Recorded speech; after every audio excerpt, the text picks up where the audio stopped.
أعوذ بالله من الشيطان الرجيم بسم الله الرحمن الرحيم الحمد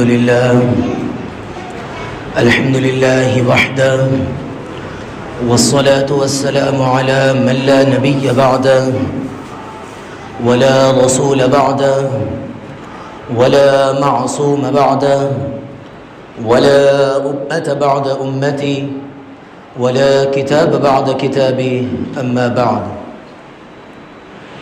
انتہائی واجب الاحترام، قابل صد احترام بزرگان دین، نوجوانان اہل سنت، السلام علیکم ورحمۃ اللہ وبرکاتہ۔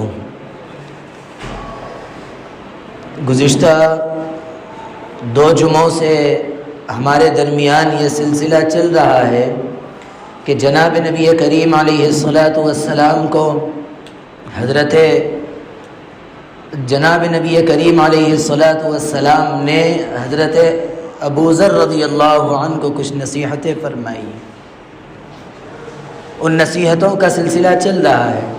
پہلی بات یہ آئی تھی، پہلی نصیحت کرتے ہوئے اللہ کے نبی علیہ السلام نے فرمایا کہ اے ابو ذر، تم تقوی اختیار کرو۔ اگر تم تقوی اختیار کرے دو تو تم کو نعمت کیا ملے گی؟ اس کے جواب میں جناب نبی کریم علیہ السلام نے فرمایا کہ اللہ رب العزت تمہارے بگڑے ہوئے بکھرے ہوئے کاموں کو سہولت کے ساتھ، آسانی کے ساتھ بنا دے گا۔ اور پھر حضرت ابو ذر رضی اللہ عنہ نے مزید نصیحت کی درخواست فرمائی تو اللہ کے نبی علیہ السلام نے دوسری نصیحت کرتے ہوئے ارشاد فرمایا کہ قرآن کریم کی تلاوت کرو اور اللہ رب العزت کا ذکر کرو۔ یہ بات گزشتہ آئی تھی، قرآن کریم کی تلاوت کے سلسلے میں تفصیلی بات ہمارے سامنے آئی تھی اور ذکر کے سلسلے میں بھی آئی تھی۔ ایک چیز قابل غور یہ ہے کہ جناب نبی کریم علیہ السلام نے ذکر کی تلقین فرمائی، بلکہ حکم دیا حضرت ابو ذر رضی اللہ عنہ کو، اور پھر اللہ رب العزت بھی بارہا جگہ جگہ یہ فرماتے ہیں کہ تم کثرت سے ذکر کرو، یا ایھا الذین آمنوا اذکروا اللہ ذکرا کثیرا۔ اتنے کثرت سے ذکر اللہ رب العزت اور جناب نبی کریم علیہ السلام کیوں فرما رہے ہیں؟ کیا بندوں کے ذکر کرنے سے اللہ رب العزت کی قدرت میں اضافہ ہوگا یا پھر اللہ رب العزت کی عزت میں اضافہ ہوگا؟ کیا وجہ ہے کہ اتنا بار بار یہ کہتے ہیں کہ ذکر کرو، کثرت سے ذکر کرو، صبح کرو، شام کرو؟ کیا وجہ ہے؟ اس کی وجہ یہ ہے کہ اللہ رب العزت کثرت سے ذکر کا حکم یا کثرت سے ذکر کی تلقین اس لیے فرما رہے ہیں تاکہ بندہ اللہ کو یاد کرے تو اللہ رب العزت اس پر اپنی عنایات فرمائے۔ اس کے اندر اللہ کا فائدہ تو کچھ بھی نہیں ہے، لیکن بندے کا فائدہ ضرور ہے کہ اللہ کو جتنا یاد کرے گا اتنا اللہ رب العزت اس کا ذکر کریں گے، اس پر اپنی نعمتوں کی بارش برسائیں گے۔ تو اللہ نے یہاں پر بھی بندوں کے فائدے کے لیے بندوں کو بار بار تلقین کی کہ تم مجھے یاد کرو، میں تمہیں یاد کروں گا۔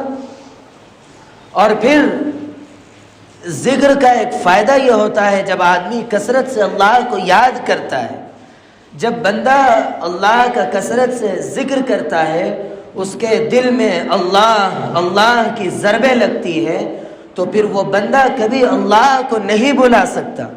جب بندہ اللہ کو نہیں بھلائے گا تو پھر اس کا فائدہ کیا ہوگا کہ وہ گناہوں سے بچ جائے گا۔ آج ایک بات کہی جاتی ہے کہ آج جو کرائم بڑھتا ہے تو وہ غربت کی وجہ سے بڑھتا ہے۔ ٹھیک ہے، کہنے والوں نے کہا ہے، ٹھیک ہے، لیکن آپ دیکھیے جتنے جرائم مالدار طبقوں کے اندر ہے، چاہے کرپشن کے ہو یا کسی بھی اعتبار سے ہو، غریب کے اندر وہ چیز نہیں ہے۔ کیوں؟ وجہ کیا ہے؟ اس کا دل دنیا کی محبت سے بھرا ہوا ہے، وہ ہمیشہ دنیا کے حصول کے لیے کوشش کرتا ہے، اور وہ اس کے دل کے اندر مال کی محبت ہے تو وہ مال کے حصول کے لیے دن و رات لگا دیتا ہے. وہ اللہ کی یاد سے غافل ہے، اس کو نہ اللہ کے حکم کا نہ اللہ کی محبت کا احساس رہتا ہے. کیوں؟ اس کا دل اللہ کے ذکر سے خالی ہے. اگر اس کا دل اللہ کے ذکر سے چلتا، اللہ کا ذکر مسلسل اس کے دل میں ہوتا تو وہ گناہوں کی طرف نہ جاتا. وہ ہمیشہ اللہ کی یاد میں ہے تو فوراً کوئی حکم آئے تو فوراً اس کا دل یہ کہتا کہ بھئی تو جو یہ کر رہا ہے اللہ کو پسند ہے یا نہیں ہے، فوراً اس کا دل اس طرف جاتا. لیکن اللہ کے ذکر سے خالی ہونے کی وجہ سے یہ شخص گناہوں میں پڑ جاتا ہے.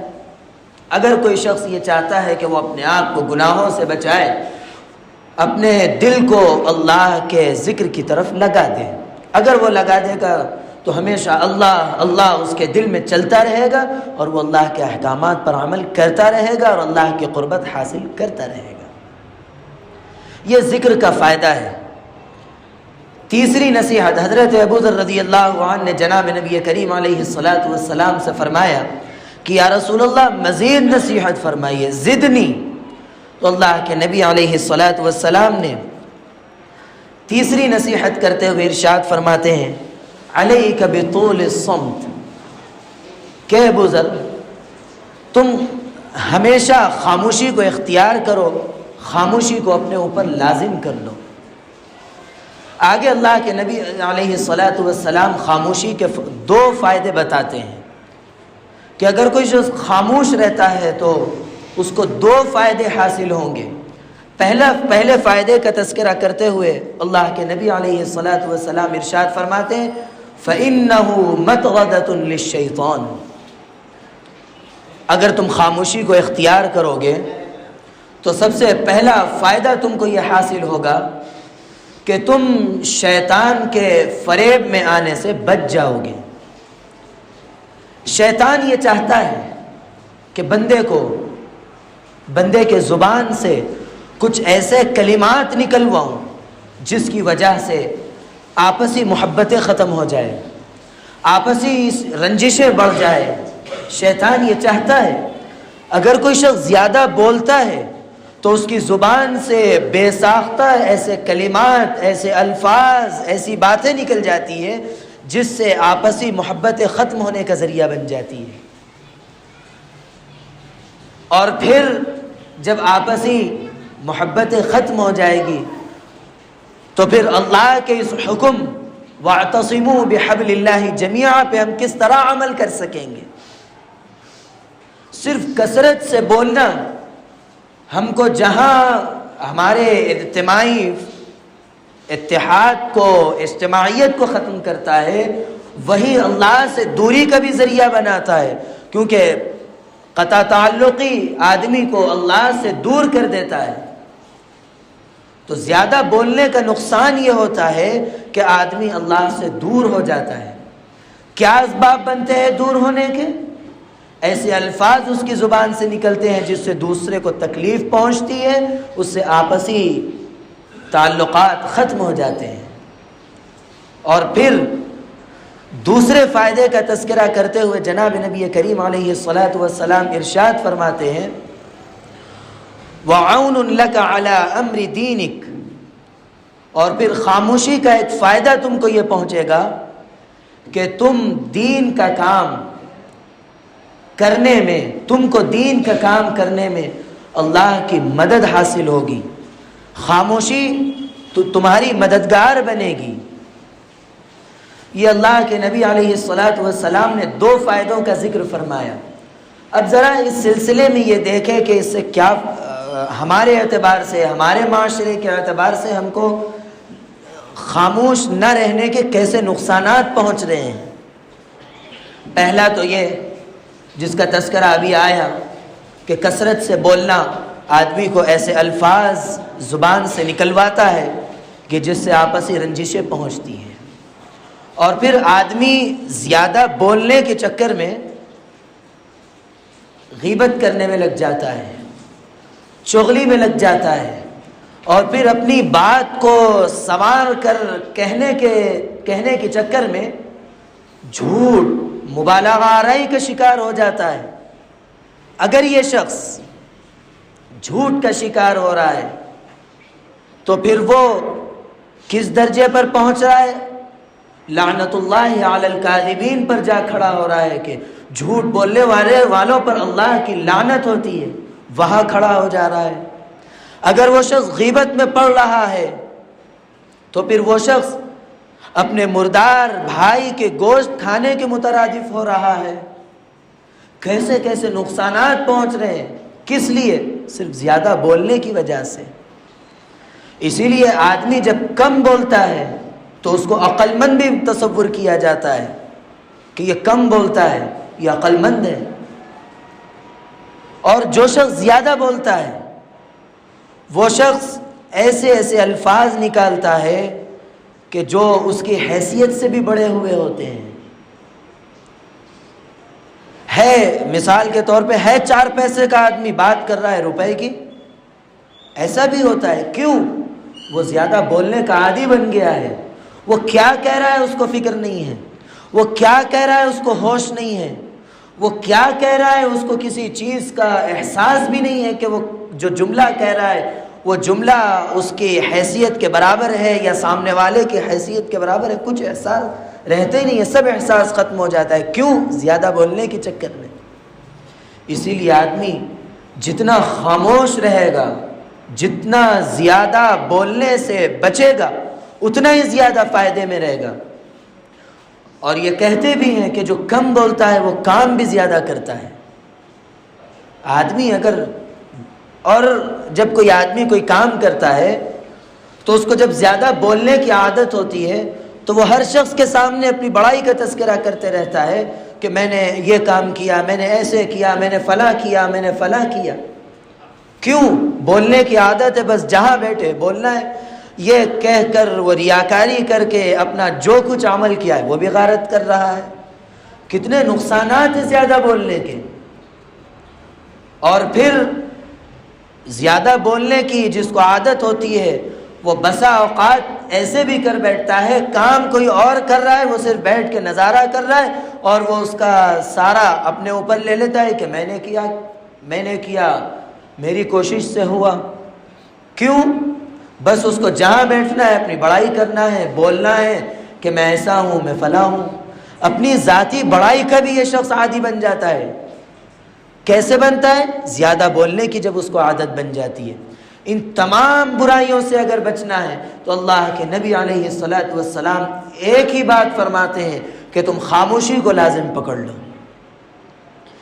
یہ نصیحت آپ آج کے دور کے لوگوں کے لیے نہیں کر رہے ہیں، مطلب آج کے دور کے لوگوں میں نہیں کر رہے ہیں، بلکہ اس دور کے لوگوں میں کر رہے ہیں جس کے بارے میں خود اللہ کے نبی نے فرمایا خیر القرون قرنی، اور جس کے بارے میں قرآن کریم بھی رضی اللہ عنہم کہا، اور جس کے بارے میں قرآن کریم اولئک هم المفلحون کہا۔ ایسی امت، ایسے طبقے کے درمیان آپ کیا نصیحت کر رہے ہیں؟ دیکھو اے ابو ذر، تم اپنے اوپر خاموشی کو لازم کر لو۔ وہ لوگ جو ان تمام گناہوں سے بچ رہے تھے، وہ ان تمام گناہوں سے محفوظ تھے، ان کے لیے جب اللہ کے نبی علیہ الصلاۃ والسلام نے یہ نصیحت فرمائی تو ہمارے لیے یہ سوچئے کہ کتنا ضروری ہے کہ ہم اپنے آپ پر خاموشی کو لازم کریں۔ خاموش نہ ہونے کی وجہ سے اتنے گناہ سرزد ہو جاتے ہیں کہ آدمی اس کا اندازہ نہیں لگا سکتا ہے۔ بسا اوقات تو آدمی کے الفاظ، کثرت الفاظ آدمی کے دل دکھا دیتے ہیں۔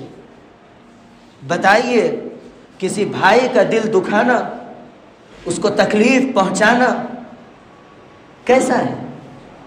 تصور یہ کیجئے کہ اگر وہ تکلیف مجھ کو پہنچائی جاتی تو میرے اوپر کیا گزرتی۔ ہمیشہ کسی کے ساتھ کچھ بھی کرے سب سے پہلے یہ تصور کرے کہ اگر یہ میرے ساتھ ہوتا تو کیسا ہوتا، مجھ کو کیسا لگتا۔ اگر یہ تصور کریں گے تو آدمی بہت ساری برائیوں سے بچ جاتا ہے، آدمی کا یہ خیال ختم ہو جاتا ہے، آدمی اپنی طاقت کے، اپنے مال و دولت کے نشے میں چور ہو کر جو چاہے کر بیٹھتا ہے، اس کو یہ احساس نہیں رہتا کہ وہ کیا کر رہا ہے۔ اسی لیے ان تمام برائیوں سے، ان تمام غلط کاموں سے، ان تمام غلط باتوں سے، ان گناہوں سے اگر کوئی شخص بچنا چاہتا ہے تو سب سے پہلے اس کو اگر کوئی کام کرنا ہے تو اس کو یہ کرنا ہے کہ وہ اپنے اوپر خاموشی کو لازم کرے. اگر وہ کر لے گا تو اللہ رب العزت اس کو وہ 2 نعمتیں عطا فرمائیں گے. سب سے پہلی نعمت شیطان کے چنگل میں پھنسنے سے اللہ رب العزت بچا لیں گے. اور پھر دوسرا فائدہ اور دوسری نعمت اللہ رب العزت یہ عطا کریں گے کہ دین کے کاموں میں یہ خاموشی جہاں مددگار بنے گی وہیں اللہ رب العزت کی خاص مدد اس کے ساتھ آئے گی، جس کی وجہ سے وہ دین کی خدمات میں آسانی سے آگے بڑھ سکتا ہے. اللہ رب العزت ہم سب کو عمل کی توفیق عطا فرمائے. آخر میں صرف ایک حدیث ذہن میں رکھیے کہ حضرت ابو سعید رضی اللہ عنہ فرماتے ہیں کہ روزانہ صبح میں زبان سے تمام اعضائے جسم یہ کہتے ہیں کہ اگر تو سلامت ہے تو سارا بدن سلامت ہے، اگر تو بگڑ گئی تو ہمارے سارے بدن پر اس کے اثرات مرتب ہوتے ہیں، اس کا اثر سارے بدن پر ہوتا ہے، اسی لیے تو صحیح رہے. تو اسی لیے یہ کتنی زبان کتنی اہم چیز ہے، جسم کے تمام اعضاء کو بگاڑنے کے لیے ایک چھوٹا سا گوشت کا ٹکڑا بگاڑ رہا ہے اور چھوٹا سا گوشت کا ٹکڑا اس کو سلامتی کی طرف لے جا رہا ہے، اس لیے اس کا خاص خیال رکھیں.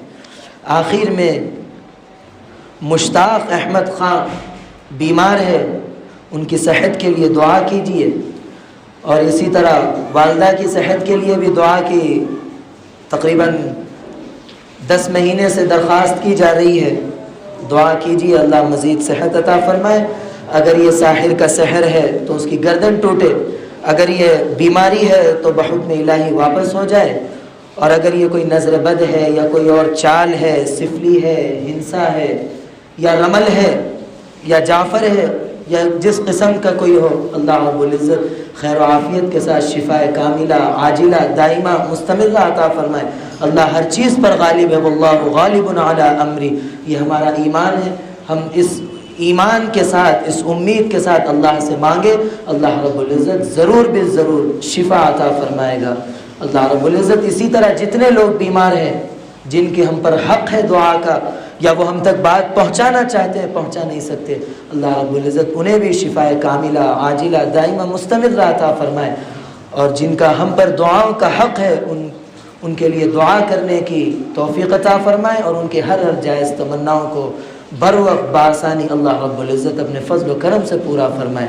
اللہ رب العزت میرے کہنے کو اور آپ کے سننے کو قبول فرمائے. کہنے سننے لکھنے پڑھنے سے زیادہ عمل کی توفیق عطا فرمائے. عمل کی باتوں پر عمل کرنے، بچنے کی باتوں سے بچنے اور عقیدے کی باتوں پر عقیدہ رکھنے کی توفیق عطا فرمائے. آمین. وآخر دعوانا ان الحمد للہ.